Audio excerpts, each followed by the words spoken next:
Hello, friends. Welcome, everybody. Welcome, Emiliana.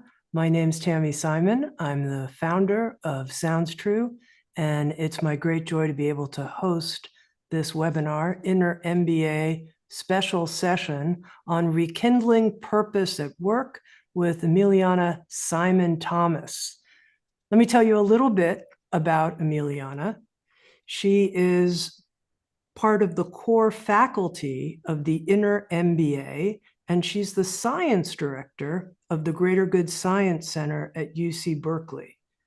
She's also, just to say from a personal standpoint for me, after interacting with her on several planning calls, someone I'm really excited to learn from, someone who I think can bring the science behind our need for engagement at work, that heart drive we have, into a way that's accessible and understandable, that we can appreciate. She's a leading expert on the neuroscience and psychology of compassion, kindness, gratitude, and other pro-social skills that bolster human happiness.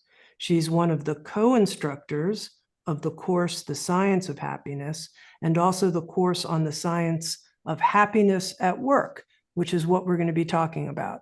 Now, before we get into it, let me just give you a brief overview of what we're going to cover.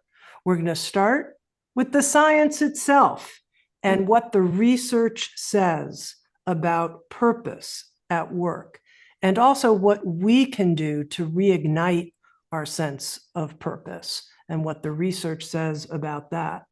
I'm going to have the chance to bring forward some of the questions that our team very much wants me to ask Emiliana, that they know learners are curious about, as well as some of the questions we've received in advance. You also have a chance to write in the chat questions that you have, and I'll try to incorporate as many as possible.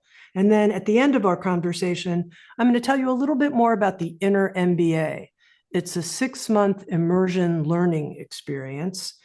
We've created it anew to specifically address the challenges of these times that we're in, and we're creating it in consultation with the Greater Good Science Center. And with that, Emiliana, officially, welcome. Yay. Thank you, Tammy. What a wonderful introduction. And I can't wait to get into it. All right, let's get right into it. Let's get into it.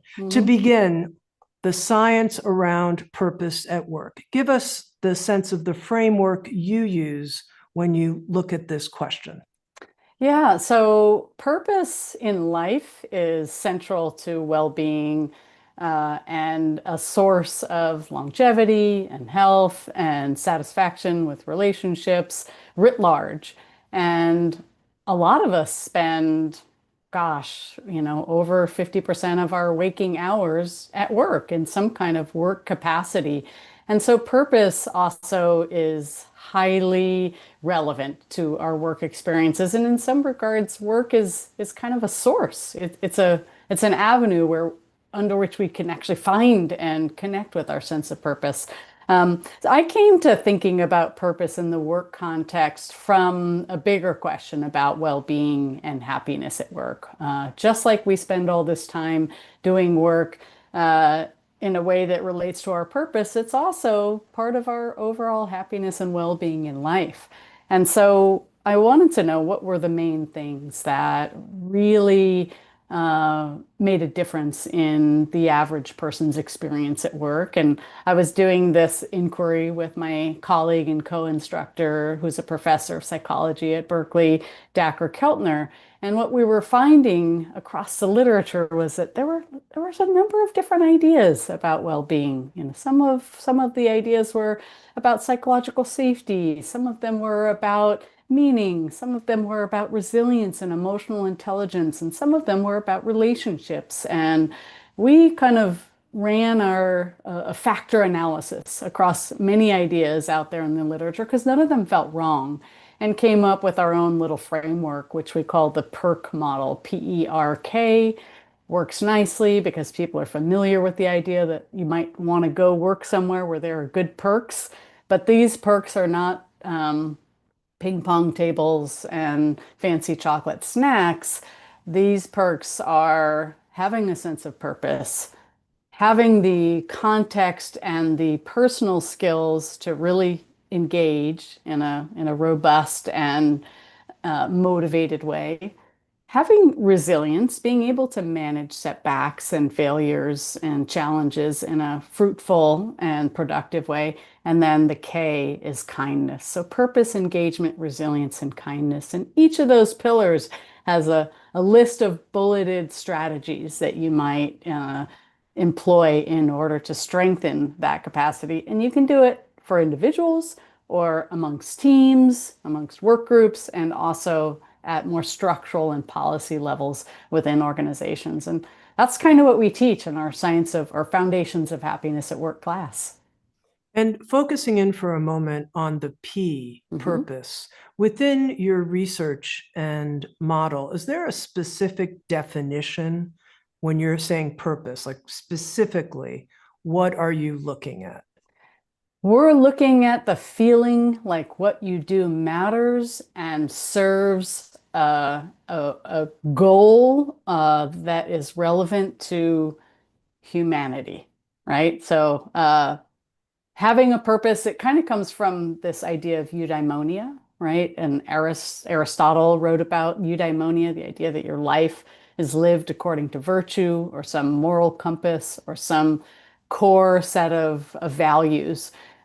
Purpose is kind of the energizing of that behavior, of that willingness to move towards goals that really are aligned with your core values, your sense of what matters in the world. Um, there's a couple kind of quicker definitions. I like to share one that Morton Hansen, who's a professor at Berkeley, uses, which is that having a sense of purpose means that you're doing something good for others or society and you're not harming anyone. That's basically what it means to have purpose at work, purpose in the workplace context. Sometimes when people hear the word purpose, they think of it as a sense of an inner calling, almost like I've been tapped on the shoulder by an angel and, something it's very inspired. But the way you just defined it, it seemed much more sort of operational and doing something good for other people. And I'm wondering, do you distinguish between purpose? Does purpose include calling? Absolutely. I mean, having a job calling is one of the ways that we talk about purpose. It's doing something that really allows you to invest your time and energy in something, again, that is aligned with a cause or an issue or a problem that is connected to what matters to you, to what you care about. What's interesting about the way you describe purpose as like an angel touch on your shoulder is whether that has anything to do with service, right? I think one of the more confusing points around purpose is when it does become overly utilitarian, right? As my purpose is to earn money so that I can cover my mortgage payments and buy organic produce, right? Is that a worthy purpose? Does that kind of purpose make a difference in your overall happiness in life? Turns out those like sort of consumerist or materialist types of purpose don't. They actually don't really, there are sources of purpose that people will name, but when you analyze their relationship to meaning in life or overall happiness, they don't actually play a prominent role. The sources of purpose that are about service, that are about contribution, that are about making a difference in the world to something that you really care about, to humanity or maybe the planet, or maybe it is a more spiritual kind of aim or goal. Those are the ones that predict a person's well-being and in turn longevity, health, etc. In describing this conversation, one of the things we wrote, 55 to 80% of adults describe work as something to endure. Mm-hmm. And as I was talking to someone, they said, I think the number might even be higher than that, Tammy. But so first of all, I'm curious where that number comes from. But then the second part is the real point here. The most interesting question is what distinguishes everyone else, people who aren't part of that 55 to 80%. And I'm wondering what your research has shown you about that. Yeah, I don't know where that stat comes from. It Okay. must be a survey that someone ran in some place. And what I am more familiar with is a bunch of analyses that come from data gathered by Gallup. They're very often surveying people all over the world about well-being and different facets of well-being in workplace contexts. And their data suggests that people at the levels that you just described are not engaged, right? They're either kind of meh engaged, or they're not, or they're actively disengaged in the workplace. And there's a smaller proportion of people who say, I'm super engaged at work. Um, I think that we have a sort of tragic history around people's mental models of what it means to do work. Another phrase you might hear out in the world is, well, it's called work for a reason, or, these kind of assumptions that work is this, again, thing that you have to endure, that it's miserable, it's obligatory. Humans didn't always feel that way, right? With the Industrial Revolution, organizations adopted a kind of ethos of machinery. We like to move the needle. We like to burn the midnight oil. There are these common popular phrases that point to that mental model of what an organization or a workplace is. We get people, we can orchestrate them into parts that are like machines. They're replaceable. They sometimes break and we get new ones. This very dehumanizing way of thinking about work isn't, there's no real advantage to it. There's not any great evidence or truth behind it.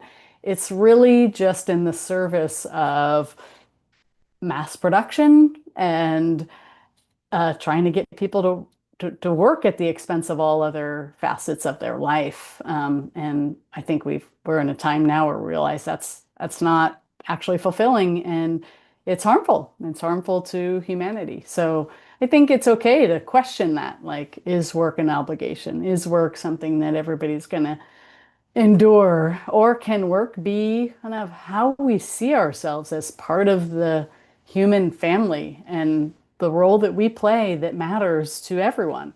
Because if we think of it that way, everybody does kind of have to do something to help out to make life possible. And what everybody does matters in its own way. And that is kind of the fuel of purpose. I feel a sense of purpose because what I'm doing is making a difference. And if I feel that way, my motivation, my perseverance, my resilience is just all a little bit stronger. But let me ask my question in a slightly different way for a Mhm. moment, because what I was trying to drive at is, what do we know about people like you? You seem to like your work. Mhm. You seem to. First of all, is that true? I mean, Do you that's a feel on purpose? Do you feel on purpose in your work? absolutely. Do I have Okay, to so you feel to have a sense of purpose, But I have but to you, remind myself of that, Tammy. I just want to say that it's sure. the natural, or not natural, that's kind of a bizarre word.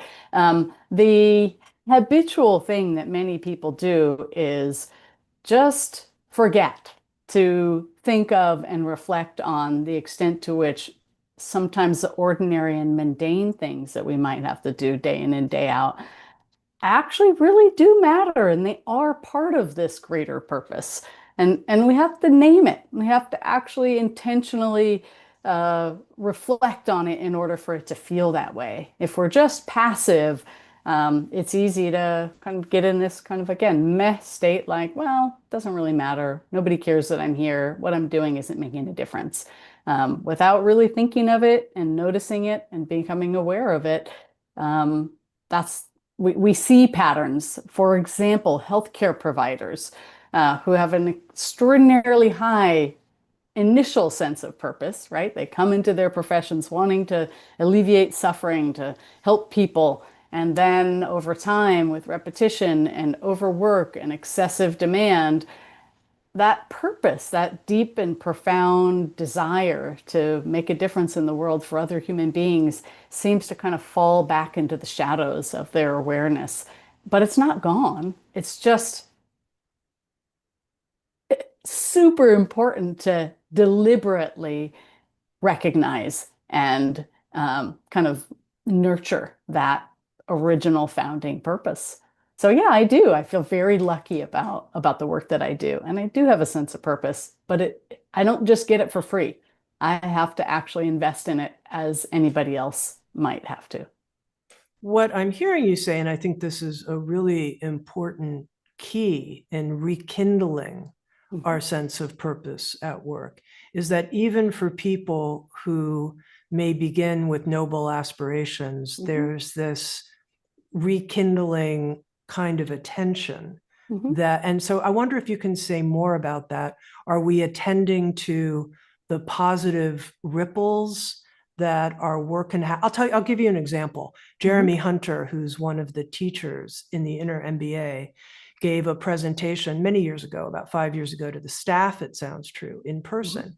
And he started talking to people about how he was originally a customer of Sounds True and how Mhm. much our work meant to him. And he spent a whole hour with the staff. I wasn't there. And then after, he said, Tammy, you are missing such a huge energizing force because the people who work at the company aren't getting feedback on a regular basis about how much the work they do matters for other people, for customers like me. And you need to find ways to create that feedback loop so people can be fed and rekindled, if you will, in their sense of purpose. So I wonder what you've discovered in your work about what those ways are that we need to stay in touch with how our work matters to others. Yeah, I mean, the biggest opportunity is to highlight the pro-social impact of your work. So there's a famous study by Adam Grant showing that when you bring students into the room of individuals who are making phone calls to do fundraising for scholarships for college, they suddenly feel more energized and invested. They make more calls. They are more successful at fundraising on behalf of the students. So something about actually seeing the recipient or the beneficiary of the work that you do and having contact with its impact, the change, the influence that it's had really does fuel that sense of purpose. And Jeremy's absolutely right. To the extent that you can recognize, acknowledge, and affirm those kind of bright spots, those stories of uplift and hope that are about how what you're doing has changed in the direction that you were hoping to begin with. It really is. It's a more contextual way. So I suggested earlier that like we have to do it intentionally in our own right, just reflect on it. But you're absolutely right that there's this kind of external slash collective way of sharing with one another those ways that what we're doing are impacting the world and the things that we care most about. You mentioned the healthcare worker who Hmm. might be reporting on being burnt out. Hmm. And within the Inner MBA program, we've run the program now for 5 previous cohorts. I met many healthcare workers Hmm. who complained of being burnt out. And somebody wrote in this question: how do you distinguish between burnout, exhaustion, and a deeper loss of meaning or purpose? Such a great question. A deeper loss of meaning or purpose is actually one of the key characteristics of burnout. So burnout it's emotional exhaustion, it's social disconnection, and it's that deep loss of relevance and sort of inspiration and motivation. Those are the three things that happen when people feel burnt out. So like I guess I don't know how you would differentiate between those three properties. They're probably related to different causal factors. Emotional exhaustion is just simply too much hours and minutes actually having to fully and emotionally invest in the work that you're doing without necessarily having the skills to manage some of the challenges, the cognitive and emotional challenges of doing that kind of work. I'm kind of pointing to the difference between being able to experience compassion or experiencing empathetic distress, just kind of sponging the pain and suffering that you might encounter regularly throughout the day. And that's actually a skill. That doesn't come naturally for everyone. And I don't think that it's highly recognized or prioritized in healthcare training or education. So yeah, I mean, that's the emotional exhaustion, the disconnection part. I think as people feel like they're not making a difference because it's not apparent in their day-to-day experiences, they're not seeing the impact of their work, why would it be something you'd think was happening? So this is really a great sort of question in the wake of the answer that we just discussed, which is how important it is to tune into the ways that what you're doing is making a difference and also be given that kind of direct feedback about how your work is making an impact that is either improving the lives of others or humanity or helping solve a problem that you care a lot about.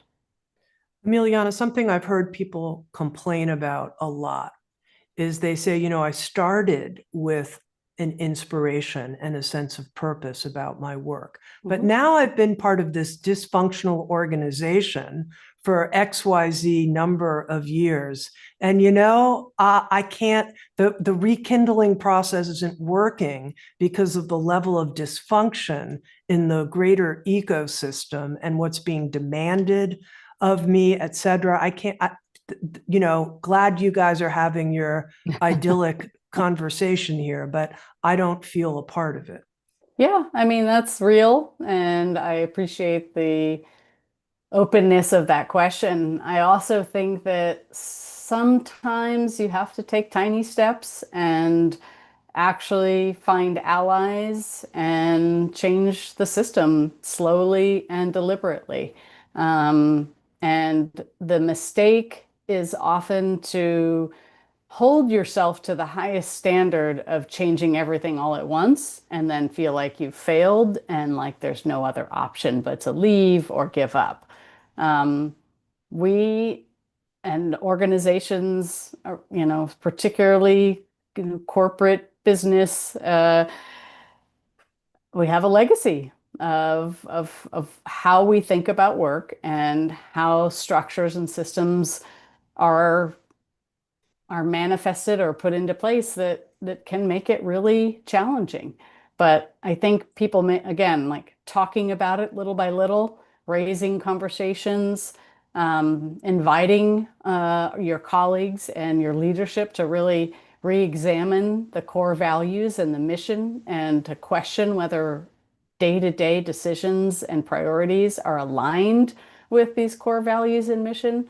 Like those conversations need to happen if anything is going to change. It's not going to be one person just realizing suddenly that they've rediscovered or rekindled their own purpose. That is part of it, but again, it's something that goes on with a person. It goes on amongst teams, and leadership play an outsized role in kind of enabling and stewarding purpose in their organizations writ large. Now, one thing I want to go back to the model for a moment and understand a little deeper. First of all, purpose comes first. And you said, well, it spells out the word perk. We Yeah. want perks at work. Was that the reason it went first, or was there another reason you thought we have to start with the pillar of purpose? No, I think if I had had my druthers and could have started with K, kindness, if I could have started with connection or relationship, I would have, but Okay, fair enough. didn't Why? come because I feel like that is probably the most promising way to benefit well-being in the workplace is to make it a more sociable and honest and trusting and supportive environment for people to spend their time.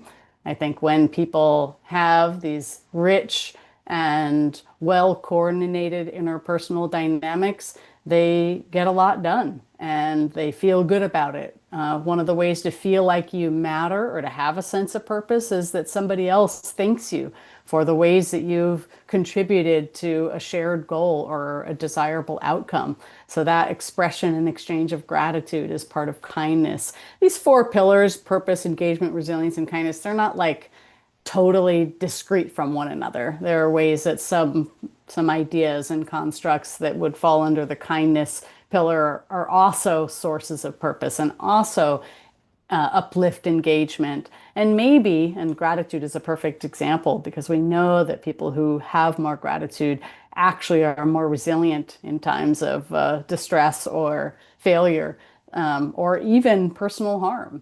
So, yeah, I mean, I think kindness, social connection, generosity, authenticity, skills of reconciliation, ability to manage. I think so many workplaces like have this kind of stifled relationship to conflict, which in many regards, because workplaces are always changing and there's always progress and there's always a need for innovation and adaptation, there's always going to be conflict. Anytime there's change, some people are going to like it, some people are not going to like it. And workplaces, I think, on average, kind of avoid it, right? They either avoid it by having some, powerful command and control person at the top who just tells everyone how it's going to be, or smiling and pretending that it's not there and waiting, just waiting, and that doesn't work. We know, for example, Alicia Grandy's work on surface acting, when people have to put on a smiling face and they're feeling really different from what that expression shows. This takes a toll on their ability to concentrate, solve problems, be creative, etc. When it comes to rekindling our sense of purpose, what can I do when if I'm a leader or if I'm just on a team with people and I want to help my teammates? What are the specific actions I could take in either role in the greater work ecosystem? If I, like, for example, I'm thinking of as a leader, if you can re-articulate why we do what we're doing, what we're actually doing, clarifying those things, that can be really helpful. But I'm curious if you have more to say about that. And then I'm thinking as a teammate, as you said, by acknowledging people, that helps them feel like their work matters. But what else? Yeah, I mean, I think it's really important to crowdsource and invite input into those conversations about mission and values. I think one of the mistakes that organizations will make is to purchase little framed images of people all rowing in a boat together that say, synergy, right? And if I don't feel like there's synergy in my workplace and I see this poster that says that word, it's actually counterproductive. I'm almost offended or annoyed by it. But if somebody asks me, hey, you know what? What are the main sources of purpose in your life? Right? What really brings you a sense of meaning? What matters the most to you? And we have a conversation in the wake of that inquiry that has gone out to multiple people on the team. And we see, oh, okay, all of us put these three things. Well, that's really interesting. How does that relate to our purpose actually here in our organization? Is there a way to align that, right? We all care a lot about family. Let's just imagine in a hypothetical organization, people said, my family, serving my family, spending time with, and um, connecting with my family. That's a source of purpose for me. And that's what a lot of people said. We see it on our little, sticky vision board. And then we look at our mission in the organization and family's not mentioned anywhere. Well, that's kind of an interesting opportunity. Is there a way to be like, well, actually, what we do does serve families in this way? And now we can bring that to light. And now I, as a person on this team, feel like aligned with it. Now I have a relationship to this mission, to this ideal, to this value that the organization is espousing. So I think, these open conversations where we ask people what their values are. One of my favorite studies that looked at this asked people all around the world, like, what are your sources of purpose? It's run by Michael Mask. They came up with 16 different sources of purpose, and they varied. They varied from like, I want to be the best person I can be by learning a lot I want to, would be one example. I want to be of service and make a difference in the world. That's another example. When they analyze the relationship between those sources of purpose and their measurements of well-being, or actually what they call eudaimonia, like feeling like you matter and you have a sense of meaning in life. Um, the sources of purpose that were pro-social, that were about helping, that were about making a difference in the world, most strongly predicted people's well-being and sense of purpose in life writ large. So yeah, there's a way that talking about it, crowdsourcing values, aligning values that are important to people personally with the mission or the values that a workplace espouses, the core values of work, really does raise the awareness and shared understanding of purpose for everyone. We received this question from someone who's here in the webinar with us. Sometimes it might feel like a loop you can't get out of. I feel exhausted and burnt out because I don't align with the work I'm doing, but I don't have the energy to change it. It's easier to just stay where I am. Can I shift my mindset to start to see things differently?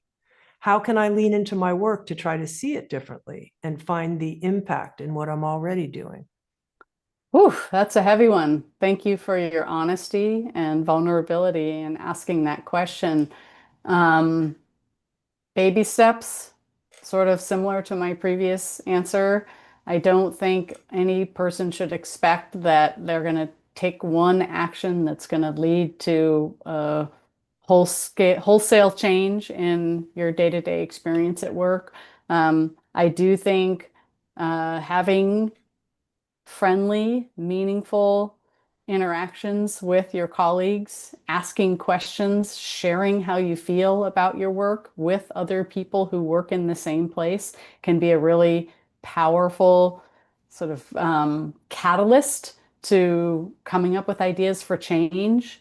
I also think it's important to really honor and recognize unpleasant feelings. And if unpleasant feelings that are related to work are out of your control, right? They're related to contexts that you really have no opportunity to change or do anything about. I think it's fair to actually imagine the courage that it would take to do something different, right? To advocate on your own behalf. And if you don't ask, the answer is always no. So it's worth asking questions about why things are set up the way they are that might make you feel miserable, and maybe even offering creative solutions. There's an interesting body of work on something called job crafting. Turns out that, and what that means is that you play a bigger, more definitive role, you have more agency in exactly how you conduct the work that you carry out on a day-to-day basis. That'll be different across professional sectors. Not everybody has the same degree of flexibility.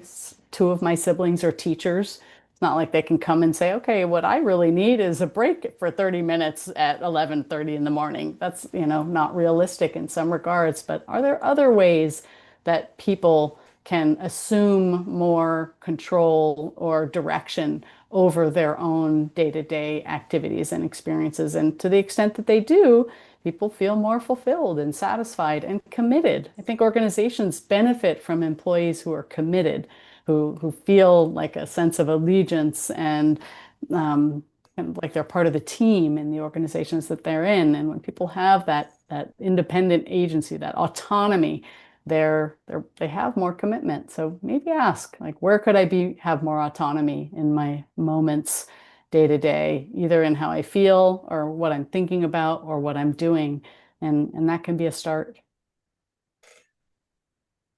One of the people on our team wanted me to ask, when people feel something's missing at work, we often reach for the obvious things: more money, a promotion, another achievement. Why don't those things give us what we expect they will? Oh, it's the same story as the hedonic treadmill that is relevant outside of work. Our nervous system is wired for novelty. Our reward system helps us get up off the couch and try something new, even when all of our basic needs are met, right? So we're comfortable, we're warm, we're well fed. If we were a different kind of organism, we might just sit there and wait until we felt hungry again or thirsty again or some other urge. But that's not what humans do. Humans get up and they go and they try to find some other stimulating or interesting thing to do.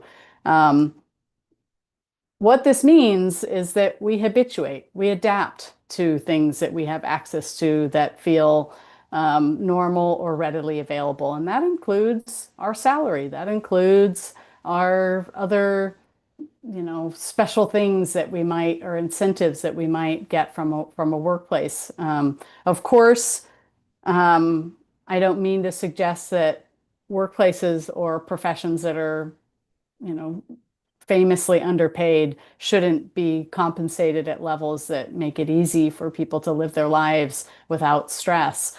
But once we have that ease, more money doesn't really make a difference. It doesn't make us happier.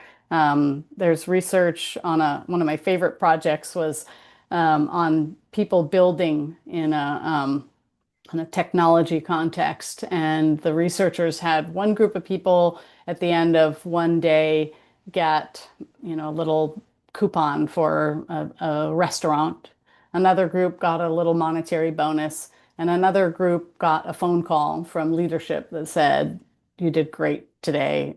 Your work makes a big difference in our objectives as a company." And the question was, how would these different kinds of feedback influence people's work? And the next day, all three groups worked harder again. Their productivity went up. They felt really motivated.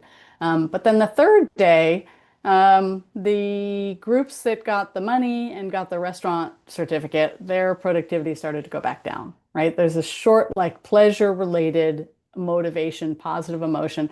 But once it's there and you're used to it and you have it, it goes back down. That's the context, the material consumerist kind of trap that we tend to get into. Which again, it's called the hedonic treadmill. We keep trying to get more and more of the thing that we're already used to. And so there's never a way to get enough of it. But that call, right? That recognition, that friendly affirmation of your value from leadership, that group, their productivity stayed high. So there's something really special about our social interactions. There's something really important about feeling like we matter to each other that is sustained when it comes to our intrinsic motivation.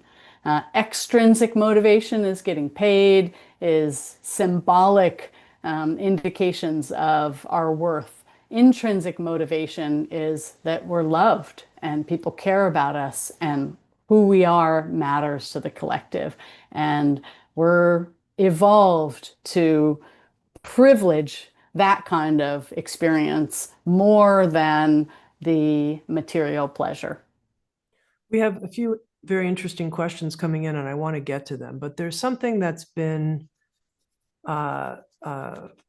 rubbing on me ever since towards the beginning of our conversation, when I said, "So you're the kind of person who has a strong sense of purpose at work," because here you are, you're doing research that is being published and shifting. I mean, 500,000 people took the online course about happiness in their lives and at work. And I mean, could this be any more yes, this is really meaningful work. I'm not saying you're coming, people always do the gamma cure for illnesses and stuff, but you're in that type of profession of where your research is, and yet you said it needs to be remembered.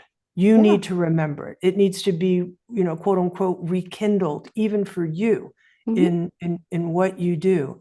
And that made me think how much being on purpose at work is not just an inside job. It's, as you're describing here, it is this how we reflect and care and give to each other, how we relate to each other, that this is part of what's needed for any one of us to be on purpose is for us to be in relationships that lift up each other's contribution. So I wonder what you have to say about that, because that's a pretty big aha for me. I was thinking this is all like just between me and me. Yeah, totally agree. See it the same way as you do.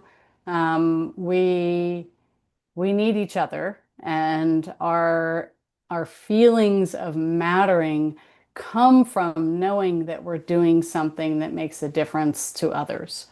Our feelings of mattering don't come from self-interest. They don't come from our own kind of supposed passion, right? They come from knowing that what we have done has made a difference that somebody else can see.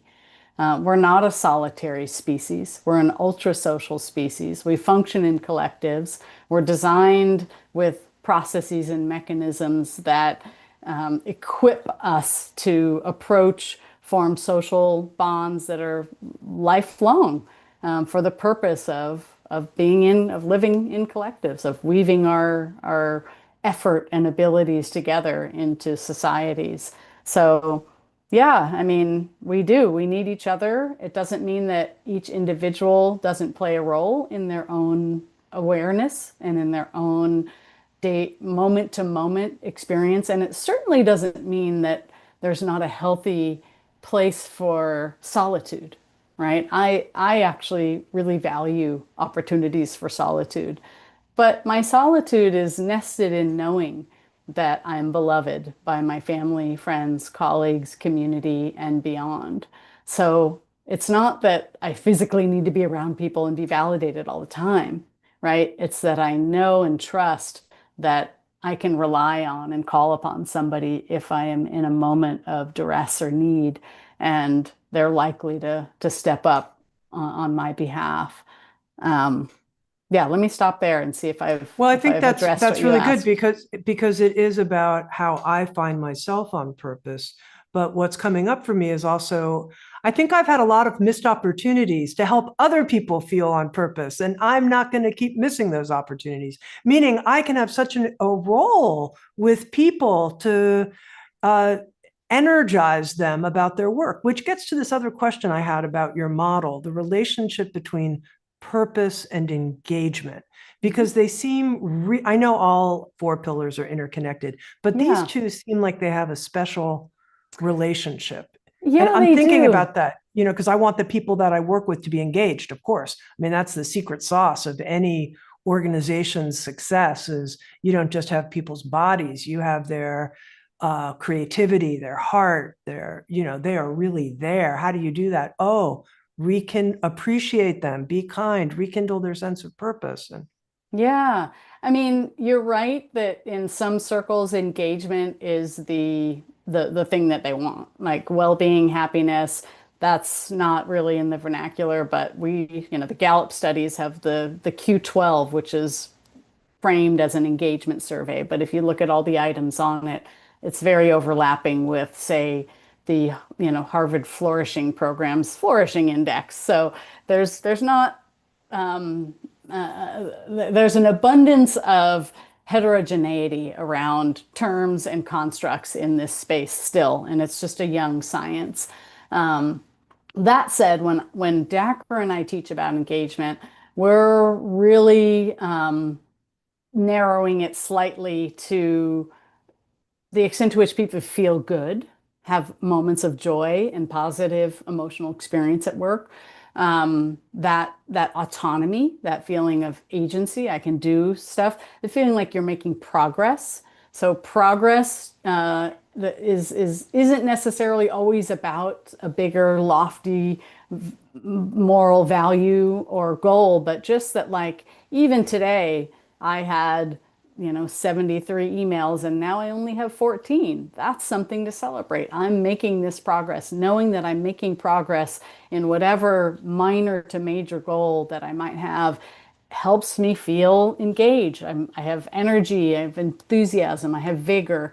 And yes, absolutely, having a sense of purpose is going to also highlight or elevate that energy. But again, I think we try to focus on the opportunity for people to experience enjoyment in their workplaces. I think a lot of people don't expect that and uh, leave leave opportunities on the table where, we could, laugh together on occasion. And that moment of shared laughter, while in some regards might seem like a distraction or it's costly, it actually leads to a sense of kinship and trust that will benefit later on when we have to resolve some kind of unexpected challenge together because we have a shared understanding. We have a sense of friendliness and trust that comes from that moment of sharing laughter together.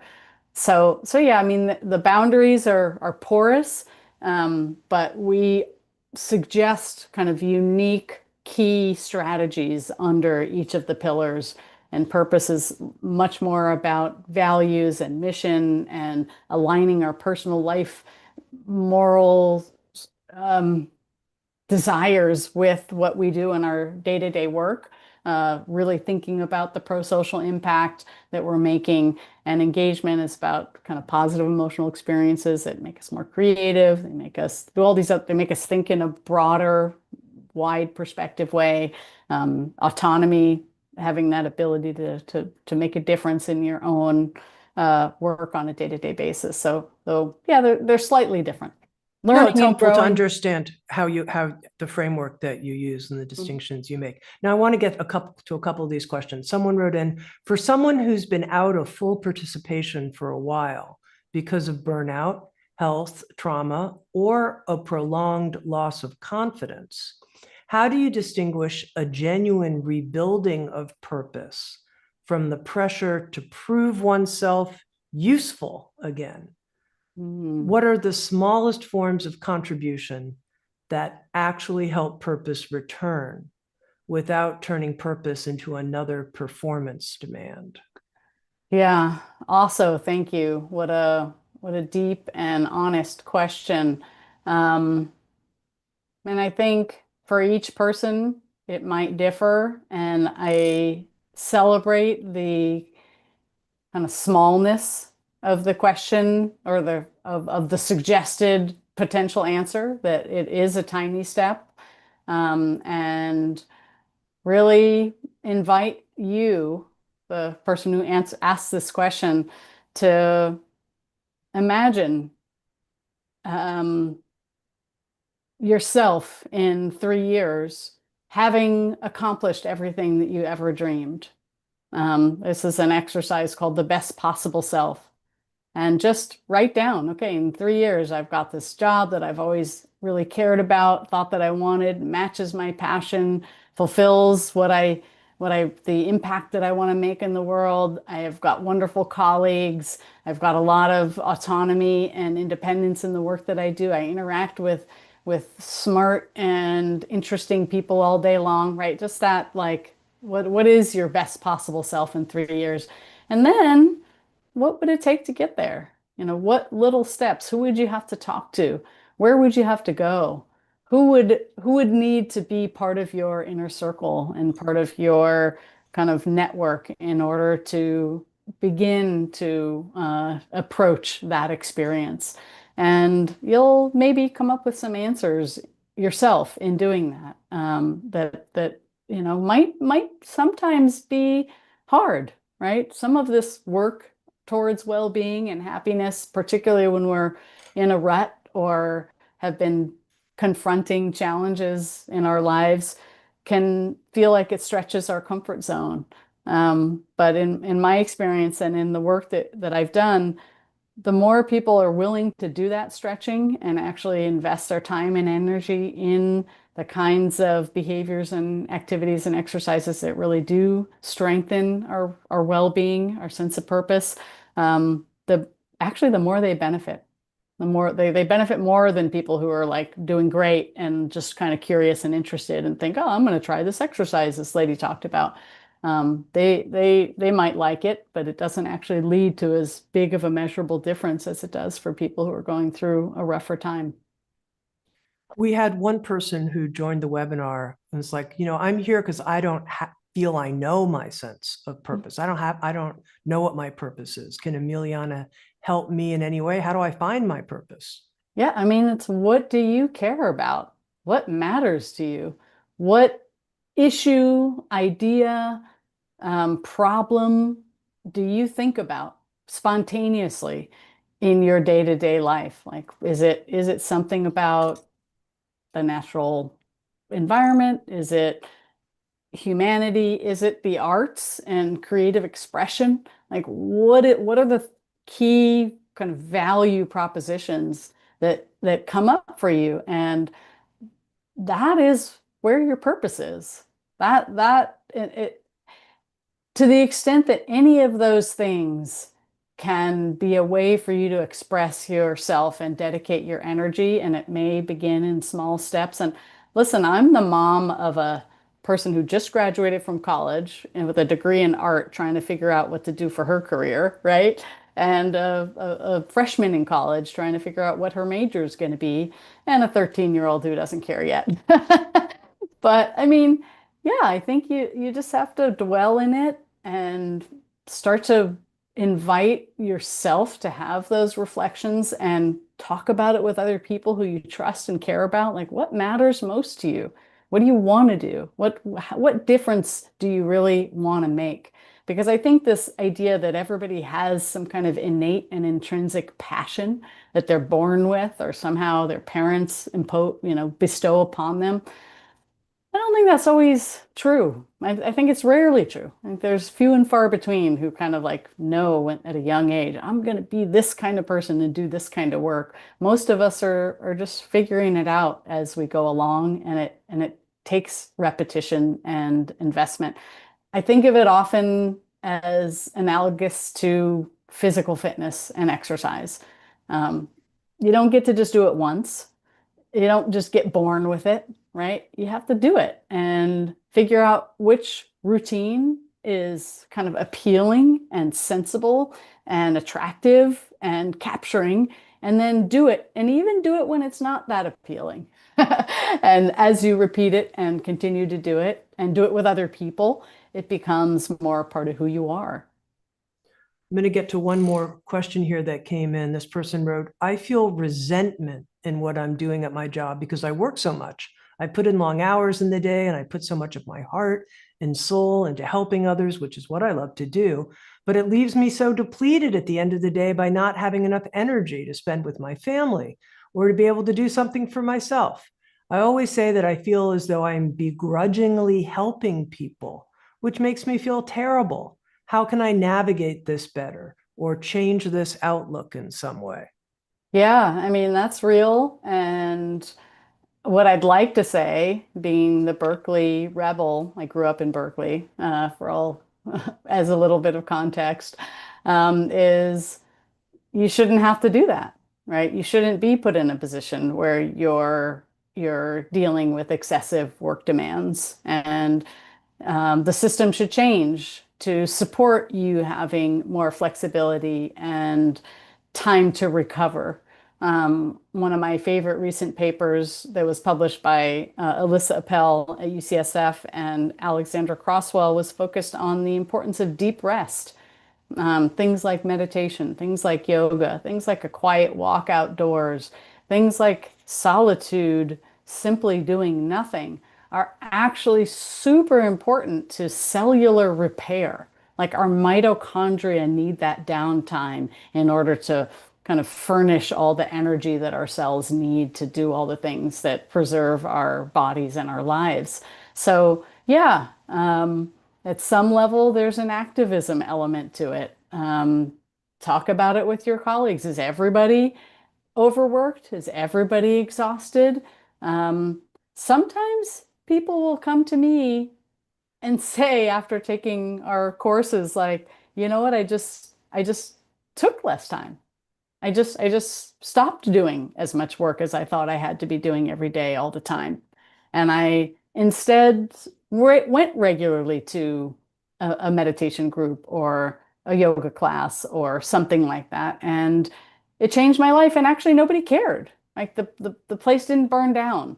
Like people understood and we're all better for it. So Yeah, sometimes it is the system, and then sometimes it's partly, as the question suggested, it's partly a shift in mindset, just deciding like, is it worth it for me to hold on to all this distress and anxiety? And I think recognizing that potential that you're begrudgingly taking care of others is the first step in a path towards not begrudgingly taking care of others and realizing that it's a privilege and it's a wonder and a to some extent a miracle that you as one person can do anything at all that can actually uplift the welfare of another. It's incredible that we can do that. And is there a way to kind of tap into that wonder and mystery and celebrate the impact that you're having? Emiliana Simon Thomas is part of the core faculty of the InnerMBA. The InnerMBA is a 6-month immersion learning program. It begins October 23rd through the 25th with an in-person event that will also be live streamed if you're not able to attend in person. But listening to you, Emiliana, talk about the power of us being with each other, person to person, I noticed it got me really excited about the in-person cohort that will be coming together at the Berkeley International House. So I'm very excited about that. October 23rd to 25th, 6 months. As I said, about 60 to 90 minutes a week. So it's 6 different modules, and there's a quiet week to let it all settle each month, a monthly live teaching, small groups, one-to-one coaching with the coach who is yours for the whole 6 months, and you finish with a certificate of completion that's issued by Sounds True. Emiliana is going to be joined by some terrific faculty members. Melissa Bernstein, who's our entrepreneur in residence for the InnerMBA. We've worked with her now for many years. She's the co-founder of Melissa and Doug Toys, and now a new company called Lifelines, a tremendously creative entrepreneur. Lorna Davis, who's the former CEO and chairwoman of the largest B Corp. It was Danone. Natalie Kogan, who is going to be with us at our in-person event, who is the creator of the Happier Method. We have Dick Schwartz, the creator of Internal Family Systems, who's going to be talking about how we can lead with self-energy at work.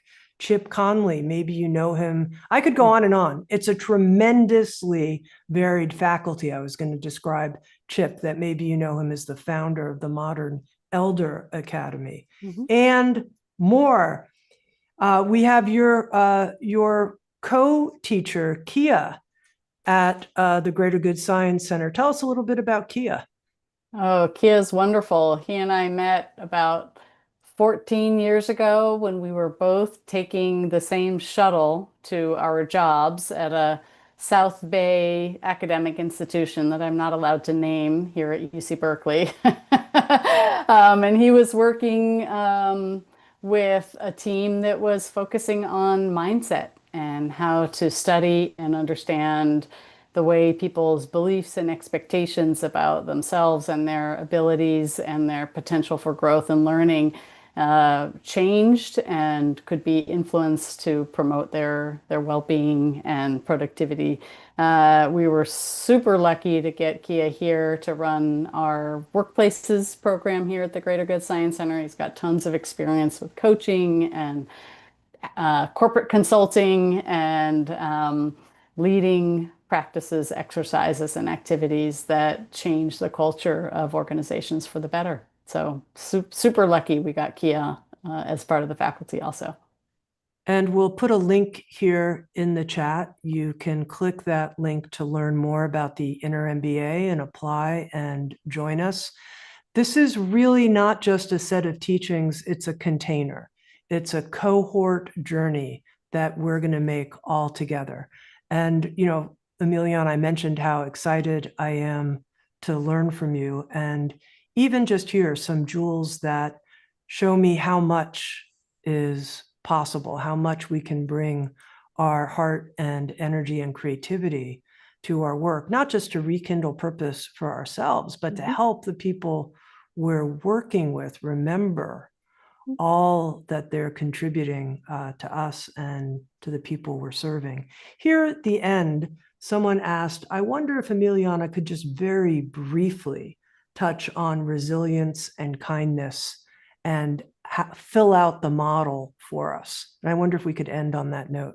Sure, sure. So resilience is being able to manage setbacks, adversity, difficulties, failures with grace and the potential for learning and growth. There's a number of different skills that are super well represented in the Sounds True InnerMBA, the mindfulness, contemplative awareness, meditation space of just really recognizing the ways that we habitually manage those difficult moments.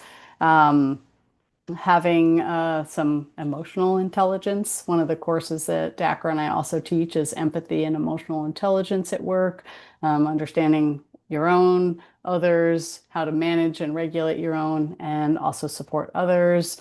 Um, Having work-life harmony. I object to the phrase work-life balance because I feel like it's a trade-off, a zero sum, and I just don't think that's a good way to live. I feel like work should help us be the best we can be in our home lives or outside of work lives, and our outside of work lives should bring us to work with the zeal and energy and enthusiasm and creativity that we're capable of. So ways that we take rest, make sure that we're doing interesting things outside of work that shape our identity, in addition to the ways that our work and jobs shape our identity. And then kindness, I mean, civility, authenticity, being willing to embrace people from all different walks of life with the same degree of respect and honor that we would treat a person who we feel very similar to or a sense of kinship with. Empathy and compassion, gratitude, and skills of reconciliation.